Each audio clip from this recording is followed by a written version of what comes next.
কি কথা ছিল? কি কথা ছিল? মিলি নামের মেয়েটাকে লুকিয়ে লুকিয়ে কেন দেখেন? তোমার পায়ে হাত বুলাবো বলে। শয়তান। আগে তো ছিলাম বখাটে, এখন হলাম শয়তান। ভবিষ্যতে আর কি কি হব? ভবিষ্যতের কথাও ভেবে ফেলেছেন? আমাদের আর দেখা হবে না, আজকেই আমাদের শেষ দেখা। সত্যি?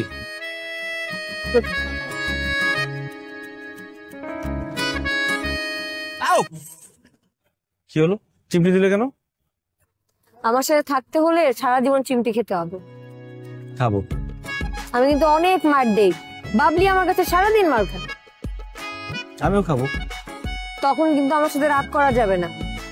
রাগ তো করবোই না, উল্টো। উল্টো কি? তোর চোখে, নাকে, ঠোঁটে কি? চুমু খাবো। যা শয়তান, অসভ্য কথা।